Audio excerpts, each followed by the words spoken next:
সম্মানিত দিনী ভাই ও বোন, আজ সোমবার পবিত্র জিলহজ মাসের 7 তারিখ। দিনে অথবা রাতে যে কোনো সময় নবীজির শিখানো একটি ছোট্ট দোয়া মাত্র 11 বার যদি পাঠ করিতে পারেন, আপনার কপাল খুলে যাবে, ভাগ্য পরিবর্তন হয়ে যাবে। জীবনের সকল অভাব অনটন, দুঃখ কষ্ট পেরেশানি, বিপদ আপদ বালা মুসিবত সাথে সাথে দূর হয়ে যাবে। জীবনের সমস্ত গুনাহখাতা ক্ষমা হয়ে যাবে।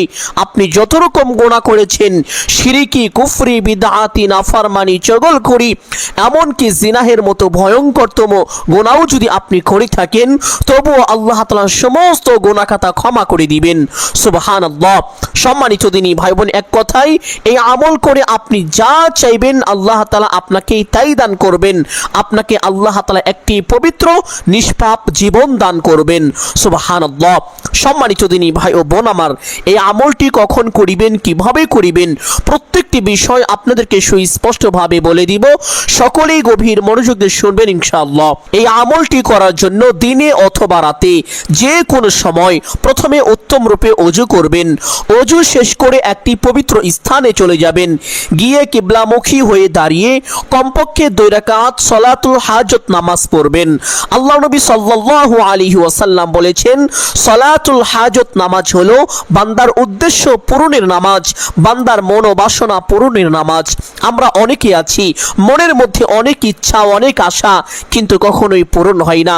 যদি সালাতুল হাজত নামাজ পড়ে এই আমলটি করেন, আপনার মনের মধ্যে যে সকল আশা বাসনা রয়েছে আল্লাহ তাআলা সকল আশা বাসনা গায়েবীভাবে পূরণ করে দিবেন। সুবহানাল্লাহ। সম্মানিত দিনী ভাই ও বোন, অনেকেই জানেন না সালাতুল হাজত নামাজ কিভাবে পড়তে হয়, কোন কোন সূরা দিয়ে পড়তে হয়, এই নামাজের মধ্যে কখন কোন দোয়া কতবার পাঠ করিতে হয়, এই নামাজের নিয়ত কিভাবে করতে হয়, এই বিষয়গুলো অনেকেই জানেন না। প্রত্যেকটি বিষয় অল্প সময়ের মধ্যে সুস্পষ্টভাবে বলে দিব। সকলেই গভীর মনোযোগ দিয়ে শুনবেন ইনশাআল্লাহ। 2 রাকাত সালাতুল হাজত নামাজ পড়ার জন্য প্রথমে কিবলামুখী হয়ে দাঁড়িয়ে নিয়ত করিবেন এইভাবে, আমি কিবলামুখী হয়ে আল্লাহ তাআলার সন্তুষ্টির জন্য 2 রাকাত সালাতুল হাজত নামাজ পড়ার নিয়ত করলাম। নিয়ত শেষ করে প্রত্যেক নামাজে হাত দুটি যেইভাবে উঠিয়ে থাকেন ঠিক সেইভাবে উঠাবেন। উঠিয়ে আল্লাহু আকবার বলে হাত ছেড়ে দিয়ে বেঁধে ফেলবেন। বাঁধার পরে সানা পাঠ করিবেন একবার এইভাবে, সুবহানাকাল্লাহুম্মা ওয়া বিহামদিকা ওয়া তাবারাকা ইসমুকা ওয়া তাআলা জাদ্দুকা ওয়া লা ইলাহা গায়রুক। অতঃপর একবার আউযু বিল্লাহ এবং বিসমিল্লাহ পাঠ করিবেন এইভাবে, আউযু বিল্লাহি মিনাশ শাইতানির রাজিম, বিসমিল্লাহির রহমানির রহিম। অতঃপর সূরাতুল আল ফাতিহা শুরু থেকে শেষ পর্যন্ত একবার এইভাবে পাঠ করিবেন, আলহামদুলিল্লাহি রাব্বিল আলামিন, আর রহমানির রহিম, মালিকি ইয়াউমিদ্দিন, ইয়াকা না'বুদু ওয়া ইয়াকা নাস্তাঈন, ইহদিনাস সিরাতাল মুস্তাকিম, সিরাতাল লাযীনা আন'আমতা আলাইহিম গায়রিল মাগদুবি আলাইহিম ওয়ালাদ-দাল্লিন, আমিন। অতঃপর একবার বলবেন, বিসমিল্লাহির রহমানির রহিম। সালাতুল হাজত নামাজের প্রথম রাকাতে সূরা ফাতিহা পাঠ করার পরে যে কোনো সূরা পড়া যায়, কোনো সমস্যা নেই। তবে আপনাদেরকে বলবো, প্রথম রাকাতে সূরা ফাতিহা পাঠ করার পরে যারা আয়াতুল কুরসি পারেন, অবশ্যই আয়াতুল কুরসি সহি শুদ্ধ করে একবার পাঠ করবেন ইনশাআল্লাহ। আর যদি আয়াতুল কুরসি না পারেন, যে কোনো একটি সূরা পাঠ করিবেন। আপনাদের বোঝানোর জন্য আমি ছোট্ট একটি সূরা পাঠ করছি, ওয়াল আসর ইন্নাল ইনসানা লাফি খুসর ইল্লাল্লাযীনা আমানু ওয়া আমিলুস সালিহাতি ওয়া তাওয়াসাউ বিল হক ওয়া তাওয়াসাউ বিস সবর। সূরা পাঠ করা শেষ করে আল্লাহু আকবার বলে রুকুতে চলে যাবেন। রুকু থেকে রুকুর তাসবিহ পাঠ করিবেন কমপক্ষে 3 বার এইভাবে, সুবহানা রাব্বিয়াল আযীম। আপনি চাইলে এই তাসবিহ 5 বার অথবা 7 বার পাঠ করিতে পারেন। তাসবিহটি পাঠ করা শেষ করে সামি আল্লাহু লিমান হামিদা বলে সোজা হবেন। সোজা হওয়ার পরে একটি ছোট্ট দোয়া পাঠ করিবেন একবার এইভাবে, রব্বানা লাকাল হামদ। অতঃপর আল্লাহু আকবার বলে সিজদায় চলে যাবেন। সিজদায় গিয়ে সিজদার তাসবিহ পাঠ করিবেন কমপক্ষে 3 বার এইভাবে, সুবহানা রাব্বিয়াল আ'লা। আপনি চাইলে এই তাসবিহ 5 বার অথবা 7 বার পাঠ করিতে পারেন। তাসবিহটি পাঠ করা শেষ করে একটি ছোট্ট দোয়া দোয়া পাঠ করিবেন, যেই দোয়ার বরকতে আল্লাহ তাআলা দুনিয়া ও আখিরাতের প্রত্যেকটি জায়গায় কল্যাণ দান করিবেন এবং সফলতা দান করিবেন। আর সেই ছোট্ট দোয়াটি হলো আল্লাহুম্মা রব্বানা আতিনা ফিদ দুনিয়া হাসানাহ ওয়া ফিল আখিরাতি হাসানাহ ওয়া কিনা আযাবান নার। দোয়াটি কমপক্ষে একবার পাঠ করিবেন, চাইলে 3 বার 5 বার 7 বার এর চেয়েও বেশি পাঠ করিতে পারেন, কোনো সমস্যা নেই। দোয়াটি পাঠ করা শেষ করে আল্লাহু আকবার বলে সোজা হয়ে বসে পড়বেন। বসে 2 সেজদার মাঝখানে একটি ছোট্ট দোয়া আছে, যদি এই দোয়াটি পারেন অবশ্যই একবার এইভাবে পাঠ করিবেন আল্লাহুম্মা গফিরলি ওয়ারহামনি ওয়াহদিনি ওয়াআফিনি ওয়ারযুকনি। যদি এতটুকু পাঠ করা কঠিন হয়ে যায় তাহলে 3টি বাক্য অবশ্যই পাঠ করিবেন আল্লাহুম্মা গফিরলি ওয়ারহামনি ওয়ারযুকনি। এই 3টি বাক্যের অর্থ হলো আল্লাহুম্মা গফিরলি, হে আল্লাহ আপনি আমাকে ক্ষমা করে দিন, ওয়ারহামনি আমার উপরে দয়া করুন, ওয়ারযুকনি এবং আমাকে রিজিক দান করুন। সম্মানিত দিনী ভাই বোন, যদি এই 3টি বাক্য পাঠ করিতে না পারেন এই 2টি বাক্য অবশ্যই পাঠ করিবেন রব্বি গফিরলি ওয়ারহামনি, রব্বি গফিরলি ওয়ারহামনি, হে আল্লাহ আপনি আমাকে ক্ষমা করুন এবং আমার উপরে দয়া করুন। দোয়াটি একবার পাঠ করা শেষ করে আল্লাহু আকবার বলে আরেকটি সেজদায় চলে যাবেন। সেজদায় গিয়ে সেজদার তাসবিহ পাঠ করিবেন কমপক্ষে 3 বার এইভাবে সুবহানা রাব্বিয়াল আ'লা। আপনি চাইলে এই তাসবিহ 5 বার অথবা 7 বার পাঠ করিতে পারেন। তাসবিহটি পাঠ করা শেষ করে সেই ছোট্ট দোয়াটি পাঠ করিবেন আল্লাহুম্মা রব্বানা আতিনা ফিদ দুনিয়া হাসানাহ ওয়া ফিল আখিরাতি হাসানাহ ওয়া কিনা আযাবান নার। দোয়াটি পাঠ করা শেষ করে আল্লাহু আকবার বলে সোজা হয়ে দাঁড়িয়ে যাবেন। দাঁড়িয়ে হাত দুটি বেঁধে ফেলবেন, অতঃপর বিসমিল্লাহ পাঠ করিবেন একবার এইভাবে বিসমিল্লাহির রহমানির রহিম। অতঃপর সূরাতুল আল ফাতিহা শুরু থেকে শেষ পর্যন্ত সহি শুদ্ধ করে একবার পাঠ করবেন ইনশাআল্লাহ। অতঃপর একবার বলবেন আমিন, অতঃপর বলবেন বিসমিল্লাহির রহমানির রহিম। অতঃপর যেহেতু এটা দ্বিতীয় রাকাত এই জন্য সূরা ফাতিহা পাঠ করার পরে পবিত্র কোরআনের ছোট্ট একটি সূরা সূরাতুল আল ইখলাস তথা কুল হুয়াল্লাহর সূরা, এই সূরাটি অবশ্যই পাঠ করার চেষ্টা করিবেন। যদি একান্তই সূরাটি না পারেন তাহলে যে কোনো একটি সূরা পাঠ করিতে পারেন, কোনো সমস্যা নেই। তবে যারা এই সূরাটি পারেন তারা অবশ্যই সূরাটি একবার এইভাবে পাঠ করিবেন কুল হুয়াল্লাহু আহাদ আল্লাহুস সামাদ লাম ইয়ালিদ ওয়া লাম ইউলাদ ওয়া লাম ইয়াকুল লাহু কুফুয়ান আহাদ। সূরাটি পাঠ করা শেষ করে আল্লাহু আকবার বলে রুকুতে চলে যাবেন। রুকুতে গিয়ে রুকুর তাসবিহ পাঠ করিবেন কমপক্ষে 3 বার এইভাবে সুবহানা রাব্বিয়াল আযীম। আপনি চাইলে এই তাসবিহ 5 বার অথবা 7 বার পাঠ করিতে পারেন। তাসবিহটি পাঠ করা শেষ করে সামি আল্লাহু লিমান হামিদা বলে সোজা হবেন। সোজা হওয়ার পরে সেই ছোট্ট দোয়াটি পাঠ করিবেন একবার এইভাবে রব্বানা লাকাল হামদ। অতঃপর আল্লাহু আকবার বলে সিজদায় চলে যাবেন। সিজদায় গিয়ে সিজদার তাসবিহ পাঠ করিবেন কমপক্ষে 3 বার এইভাবে সুবহানা রাব্বিয়াল আ'লা। আপনি চাইলে এই তাসবিহ 5 বার অথবা 7 বার পাঠ করিতে পারেন। তাসবিহটি পাঠ করা শেষ করে সেই ছোট্ট দোয়াটি পাঠ করিবেন আল্লাহুম্মা রব্বানা আতিনা ফিদ দুনিয়া হাসানাহ ওয়া ফিল আখিরাতি হাসানাহ ওয়া কিনা আযাবান নার। দোয়াটি পাঠ করা শেষ করে আল্লাহু আকবার বলে সোজা হয়ে বসে পড়বেন। বসে 2 সেজদার মাঝখানে যেই দোয়াগুলোর কথা বলেছিলাম এই দোয়াগুলোর মধ্য থেকে আপনার কাছে যেই দোয়াটি ভালো লাগে, যেই দোয়াটি সহজ মনে হয় সেই দোয়াটি কমপক্ষে একবার পাঠ করিবেন। দোয়াটি একবার পাঠ করা শেষ করে আল্লাহু আকবার বলে আরেকটি সিজদায় চলে যাবেন। সিজদায় গিয়ে সিজদার তাসবিহ পাঠ করিবেন কমপক্ষে 3 বার এইভাবে সুবহানা রাব্বিয়াল আ'লা। আপনি চাইলে এই তাসবিহ 5 বার অথবা 7 বার পাঠ করিতে পারেন। তাসবিহটি পাঠ করা শেষ করে ছোট্ট দোয়াটি পাঠ করিবেন আল্লাহুম্মা রব্বানা আতিনা ফিদ দুনিয়া হাসানাহ ওয়া ফিল আখিরাতি হাসানাহ ওয়া কিনা আযাবান নার। দোয়াটি পাঠ করা শেষ করে আল্লাহু আকবার বলে সোজা হয়ে বসে পড়বেন। বসে প্রথমে তাশাহুদ পাঠ করিবেন একবার এইভাবে التحيات لله والصلوات والطيبات السلام عليك أيها النبي ورحمة الله وبركاته السلام علينا وعلى عباد الله الصالحين أشهد أن لا إله إلا الله وأشهد أن محمدا عبده ورسوله। অতঃপর একবার দুরূদ ইব্রাহিম পাঠ করিবেন এইভাবে اللهم صل على محمد وعلى آل محمد كما صليت على إبراهيم وعلى آل إبراهيم إنك حميد مجيد مجيد اللهم بارك على محمد وعلى آل محمد كما باركت على إبراهيم وعلى آل إبراهيم إنك حميد مجيد অতঃপর একবার দুআয়ে মাসুরা পাঠ করিবেন এইভাবে আল্লাহুম্মা ইন্নী যালামতু নাফসি যুলমান কাসীরা ওয়া লা ইয়াগফিরুয যুনুবা ইল্লা আনতা ফাগফিরলি মাগফিরাতাম মিন ইনদিকা ওয়ারহামনি ইন্নাকা আনতাল গফুরুর রহিম অতঃপর ডান দিকে একটি সালাম দিবেন এইভাবে আসসালামু আলাইকুম ওয়া রাহমাতুল্লাহ অতঃপর বাম দিকে একটি সালাম দিবেন এইভাবে আসসালামু আলাইকুম ওয়া রাহমাতুল্লাহ এইভাবে দুইটি সালাম দিয়ে নামাজটি শেষ করবেন নামাজ শেষ করে সেই স্থানে বসে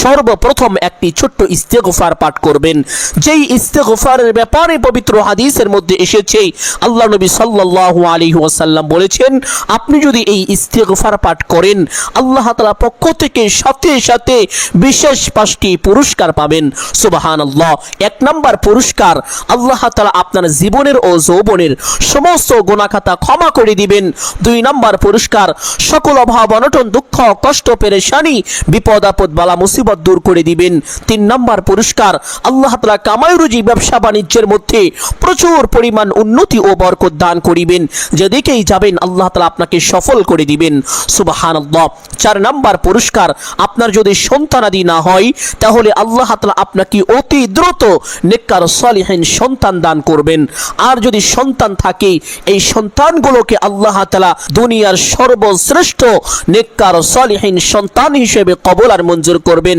পিতামাতার বাধ্য করে দিবেন সুবহানাল্লাহ পাঁচ নাম্বার পুরস্কার আল্লাহ তাআলা আপনাকে নিরাপদে জান্নাতে পৌঁছে দিবেন সুবহানাল্লাহ সম্মানিত দিনী ভাই ও বোন আমার এই বিশেষ 5টি পুরস্কার যদি পেতে চান তাহলে উঠতে বসতে চলতে ফিরতে যখনই সময় পাবেন বেশি বেশি পাঠ করিবেন আস্তাগফিরুল্লাহ ওয়া আতুবু ইলাইহি আস্তাগফিরুল্লাহ ওয়া আতুবু ইলাইহি ইস্তেগফারটি পাঠ করার পরে একটি ছোট্ট দুরূদ পাঠ করিবেন যেই দুরূদের ব্যাপারে পবিত্র হাদিসের মধ্যে এসেছে আল্লাহ নবী সাল্লাল্লাহু আলাইহি ওয়াসাল্লাম বলেছেন যেই ব্যক্তি আমি রাসূলের উপরে একবার এই দুরূদ পাঠ করে আল্লাহ তাআলা ওই ব্যক্তির উপরে সাথে সাথে কমপক্ষে 10টি রহমত নাজিল করেন তাকে বড় বড় 10টি বিপদ থেকে আল্লাহ তাআলা নিজ কুদরতি হাতে হেফাজত করেন তার মনের বড় বড় 10টি আশা বাসনা আল্লাহ তাআলার সাথে সাথে পূরণ করে থাকেন তার আমলনামায় কমপক্ষে 10টি নেকি দান করেন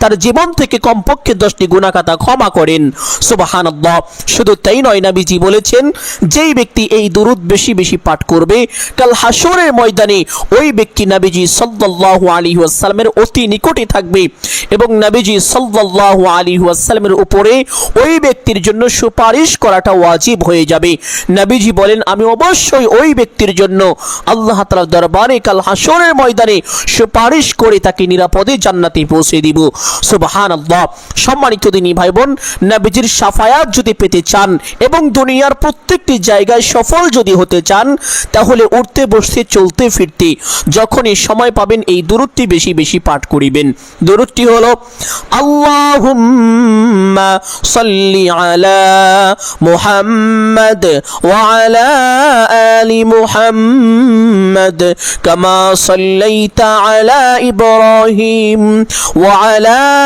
আলি ইব্রাহিম ইন্নাকা হামিদুম মাজিদ এতটুকু পাঠ করলেই যথেষ্ট হবে তবে আপনি চাইলে দুরূদ ইব্রাহিম পরিপূর্ণ পাঠ করতে পারেন কোনো সমস্যা নেই আমলের সময় কমপক্ষে 11 বার ইস্তেগফারটি পাঠ করবেন অতঃপর 11 বার এই দুরূদ শরীফটি পাঠ করবেন দুরূদ শরীফটি পাঠ করা শেষ করে একটি ছোট্ট তাসবিহ পাঠ করিবেন যেই তাসবিহের ব্যাপারে পবিত্র হাদিসের মধ্যে এসেছে এক সাহাবী রাদিয়াল্লাহু তাআলা আনহু আল্লাহর নবী সাল্লাল্লাহু আলাইহি ওয়াসাল্লামের দরবারে গিয়ে আরজ করলেন ইয়া রাসূলুল্লাহ সাল্লাল্লাহু আলাইহি ওয়াসাল্লাম দুনিয়া আমার উপর পৃষ্ঠ প্রদর্শন করেছে আমি চরমভাবে অভাবগ্রস্ত যেদিকেই যাই শুধু ব্যর্থ হয়ে যাই কোনোভাবে সফল হতে পারি না কোনো কাজে আমার উন্নতি হয় না বরকত হয় না ইয়া রাসূলুল্লাহ সাল্লাল্লাহু আলাইহি ওয়াসাল্লাম আমি কি করতে পারি নবীজি বললেন ও আমার সাহাবী তুমি কি সেই তাসবিহ পারো না সেই তাসবিহ কি তোমার মনে নেই যেই তাসবিহ ফেরেশতা ও মাখলুকের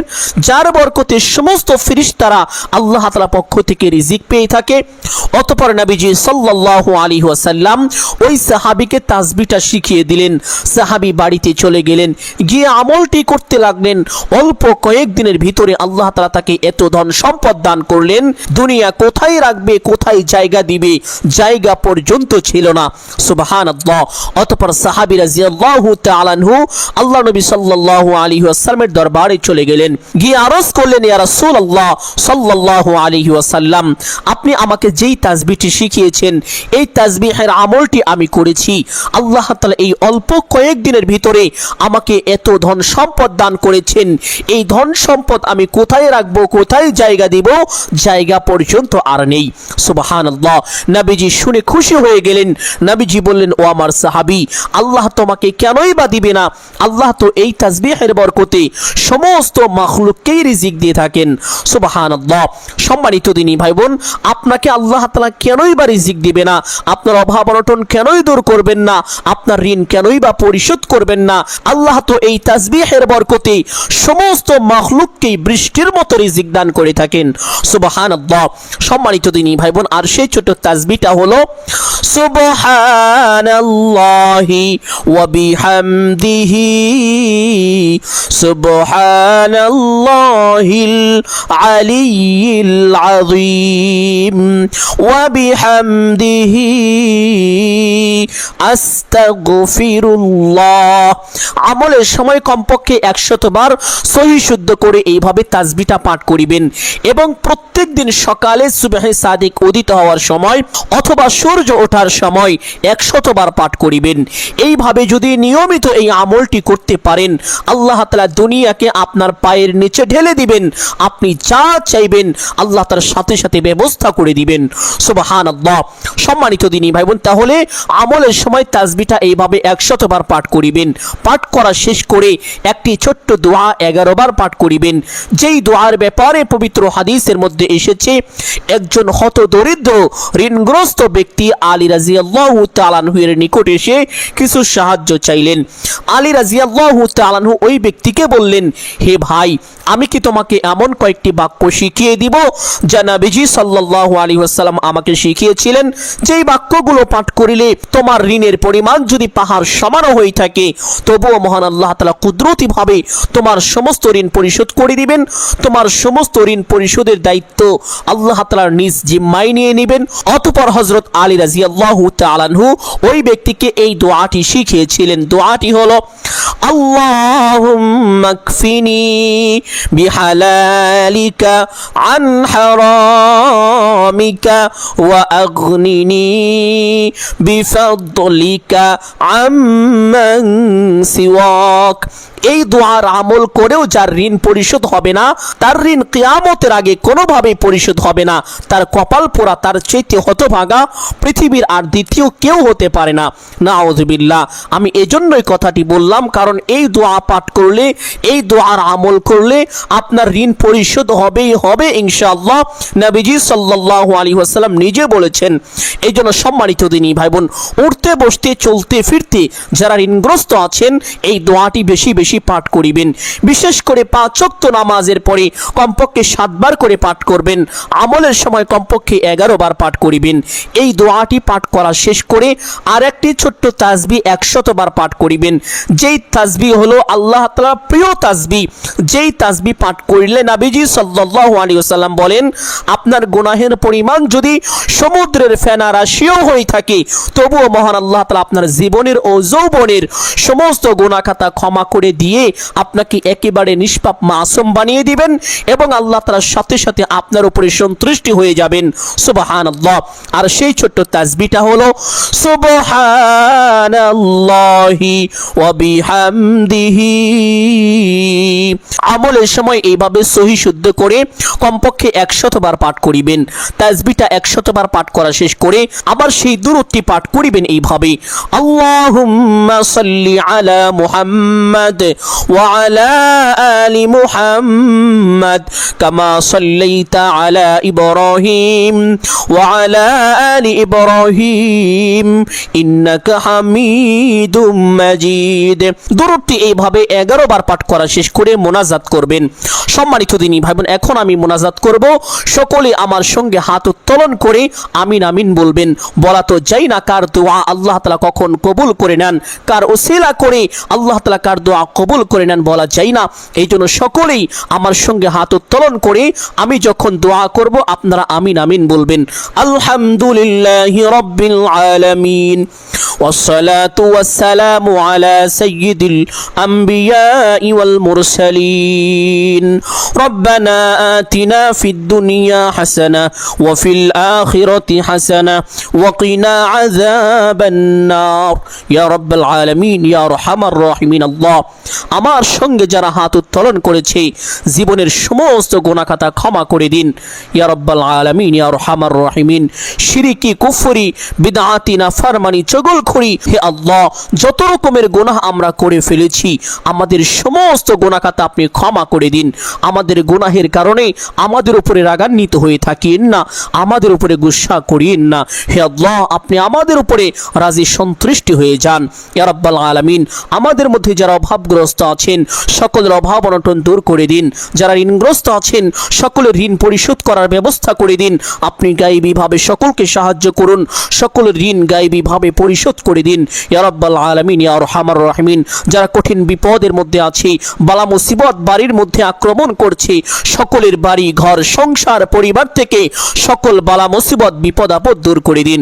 হে আল্লাহ, আমার সঙ্গে আজকে যারা হাত উত্তোলন করেছে তাদের মধ্য থেকে যাদের পিতা মাতা ভাই বোন দাদা দাদি শ্বশুর শাশুড়ি নানা নানি আত্মীয় স্বজন যারা অন্ধকার কবরের মধ্যে শায়িত আছে, আল্লাহ সকলকে আপনি মাফ করে দিন। তাদের কবরের মধ্যে যদি কোনো রকম আযাব গজব হইতে থাকে আযাব গজব বন্ধ করে তাদের কবরকে জান্নাতের বাগান বানিয়ে দিন। আল্লাহুম্মা আমিন। সুবহানা রাব্বিকা রাব্বিল ইজ্জাতি আম্মা ইয়াসিফুন ওয়া সালামুন আলাল মুরসালিন ওয়ালহামদুলিল্লাহি রাব্বিল আলামিন। সম্মানিত দিনী ভাই বোন, সকলেই একবার পড়ি সাল্লাল্লাহু আলাইহি ওয়াসাল্লাম।